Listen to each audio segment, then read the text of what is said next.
Hey everyone, thanks for joining me to celebrate my 150 subscriber count reach.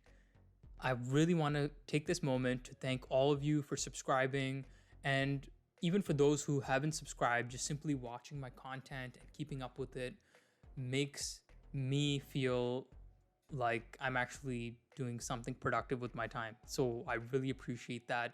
One thing that I've started to do on YouTube is every time I reach a milestone in terms of subscriber count, I will put out a question and answers. So you can pretty much ask me anything. Okay, personal questions, finance, career, education, fitness, all of the above. It's an open market for you guys to ask me anything. So what I'm going to be doing is going through the answers to my questions or the questions posed to me and answering these questions in live time. All right. So let's start off with the first question. Ahmed B. Sayyid, so Bashar Sayyid actually asks, would you rather love or be loved? Damn, that's a deep question. And thank you so much for posing that. I think for me, my natural inclination is to love. For me, I find more joy and happiness in loving people, loving things, and being giving that, right? And I think naturally that's what extroverts are. They consistently put in time and energy into giving back that love. So for me, I'd rather love because just naturally that's what I feel comfortable with rather than be loved. Because to love something or someone is something that you can control. Being loved by things and circumstances is not under our control. So for me, it's a lot more important for me to love and put my love out there, like these videos, right? And my content, put my love in my videos out there, and just rather than going out and seeking self-gratification or seeking people loving me in return. So great question, Ahmed. Thank you for that. So Hasib95 asks, how is this clout treating you? Haha. So clout, for you guys who are not from Canada or in North America, clout means prestige in a sense. This clout, to be honest, there hasn't been much clout. I'll be honest there. I haven't reached crazy celebrity status, but recognition in a sense where people are reaching out to me, student groups on campus, and I'm getting a bit more attention than maybe I was used to, just on a minor microscopic level. So to be honest, not too much clout here at the moment. But let's see how it treats me in the future. All right. So I am Mohsen Siddiqui asks, how do you keep yourself so fit even when gyms are closed? Is your keto diet a major contributor? That's a really good question, Mohsen. I think keeping myself fit, fitness is a lifestyle. It takes time. And for me, when COVID hit, it was just a stark realization that if I don't do something now, then there will be major consequences. And not only that, but it's just I had this vent of energy and I needed to release it, whether it be going for runs. What I would recommend is simply get yourself a barbell. That's what I do. I have a barbell. I have weights underneath my bed, and every morning I wake up. I think the key is to really utilize your mornings, and look at the simple ways in which you can integrate exercise into your life. Get yourself a pull-up bar. I think that's one of the cheapest, most cost-effective methods of keeping fit. Go out for walks. I'm really taking advantage of walks, actually.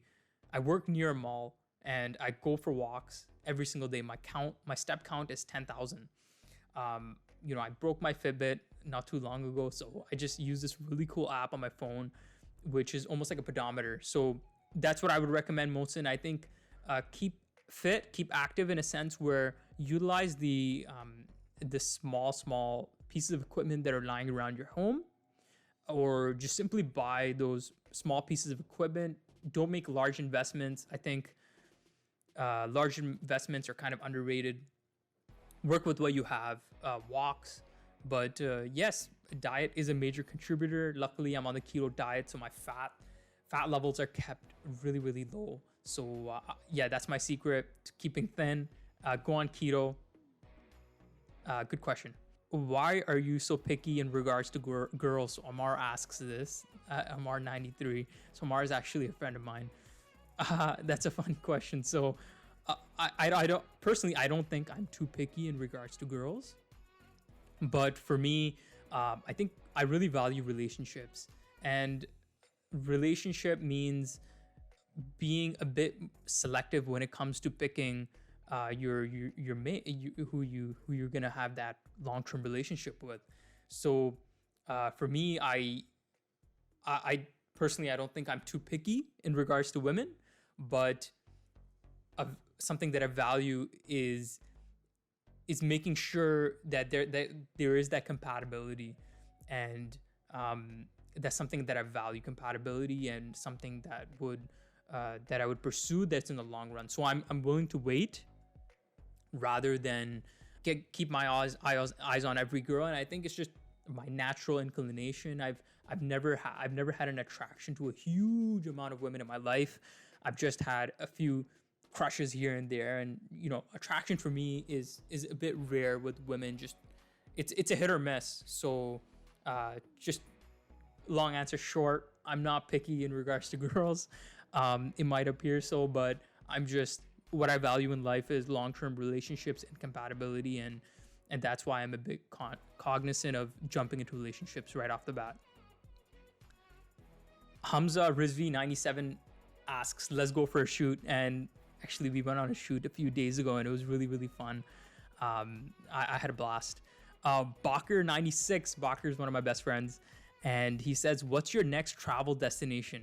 That's a really good question to ask, especially during COVID. Bakr, I would say that my next travel destination is definitely in the Middle East. I really want to travel to Turkey. Well, Turkey's not really Middle East, but it's Europe. I really want to go to Turkey. I really want to go everywhere, to be honest. But I think either Turkey or another country in the Middle East. That's something on my bucket list when COVID ends, because I feel like when I go back to those countries and experience that culture another time, it really brings me back to my childhood. So I want to kind of have that taste of my childhood again, because I was born in Saudi Arabia. So really want to do that. Faizan Cooks asks, how do you keep so physically healthy, physical health up to par, especially during COVID? And I think that's a really good question. And same question that Mohsen pretty much asked. I think utilize your equipment around you, really focus on your health, and go for walks. Walks are killer. Like, that's a secret right there. Nick Sanka asks, how does it feel to be a YouTuber? Nick, I think it feels great to be a YouTuber. I think it just feels amazing to be a creative. To have that expression of creativity is, that left brain, right brain topic. You kind of get tired of using your right brain, especially when you're an engineer. You kind of get that fatigue and exhaustion. And I feel like using your creative part of the brain, it relieves that tension, and it makes me really, really happy to have that creative outlet. Bakr 96 asks, Tesla or BMW? Well, that's an obvious question. I love nuclear energy. I also love the means in which it combats climate change. I'm really passionate about combating climate change and overall just sustainability in the environment. So for me, it's a no-brainer. It's Tesla. I love the performance of BMW. I love the look. For me, BMW over Mercedes for sure. But in terms of looks, performance, sustainability, and the environment, 100% hands down Tesla. Tesla for sure. I love what Elon's doing there, and my praises go out to him. How would you like to end 2020? Wow, that's a really, really deep question. I think for me, I would like to end 2020 by simply end of COVID. I want 2020 to end off with end of COVID. But for me personally, I'd like, what goals would I want to achieve with 2020? I want to end off this year on a good note, on a healthy, productive note. I want to reach my Goodreads challenge of 40 books. I haven't even got close. I'm at 28 books right now. So optimistically, I want to finish that Goodreads challenge.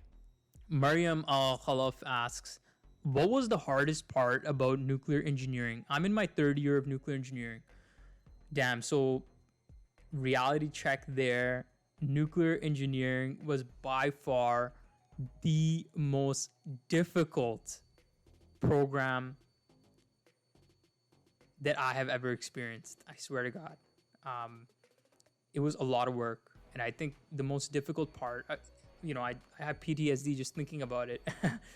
I think the most difficult part about nuclear engineering was simply the amount of work. The workload that you're given is insane, right? And being able to effectively finish your work, but also balance networking, going to conferences, effectively making those strong connections that will pretty much land you that full-time job is really tough to balance those two things. And I'm not surprised by kids who they get burnt out and they just want to watch Netflix or just simply, go enjoy nights out over the weekends. But for me, the hardest part was consistently putting in those hours into my weekends, into my work schedule, but also making time for, just as important, making those connections, going to those conferences, traveling, and balancing those two things is insane.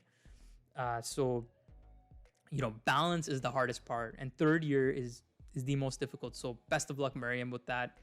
And that's what I would recommend, that you focus on making connections and doing. All right. Rida asks, who's your favorite share? Sherry.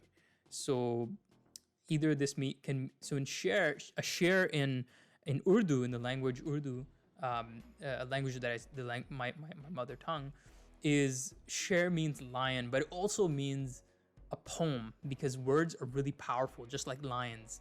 They're extremely powerful, and Rida knows that I'm a fan of Urdu poetry. My favorite poet is by far Allama Iqbal. I haven't been exposed to too much poetry in the past. Probably my grandfather and Allama Iqbal is the only Urdu poetry that I'm aware of or I consume. My favorite share amongst Iqbal's is one of my favorite poems. So just to answer Rida, one of my favorite poems or shares in Urdu poetry by Iqbal is Tulu-e-Islam, which is the rise of Islam. And it was written after the fall of the Ottoman Empire. Don't want to get political or religious here, but Iqbal says that Usmaniyon pe gham toota to kya gham hai कि सद हजार अंजुम के खून सद हजार अंजुम से होती है सहर पैदा. So he says that the Ottomans fell, so why grieve for the death that dawn comes from? Dawn is given birth to from the death of a million stars, right? And that resonated with me, that when I look at failures in life, that my failures in life, I look back, and someone who studied nuclear physics and understands the death of a star and the end of that cycle, and how the Big Bang occurs and other planets are created as a result, and so I understood that process. And for me, I really reflect on that and think about that hey, every day that I live and every experience that I have and every food that I eat is as a result of the death of so many other great things, right? Which, like stars. So incredible verse, and that's probably one of my favorite poems, Tulu Islam, because it's so deep. It covers so many different topics, and it's so personal. It really resonates with me. So thanks for that question. All right. So Osama.K Khalid asks, what would you like to do with the next 4 years? So bucket list type of things. I think in the next 4 years, for me, my challenge is to be consistent with YouTube, be consistent with my reading schedule, meditation or mindfulness, health, and lastly, just getting out of my comfort zone. In these next 4 years, especially starting off my career, I really want to push myself outside of my comfort zone, whether that be physically, mentally, career-wise, or relationship-wise. I think those are the 4 buckets that I really want to push myself in.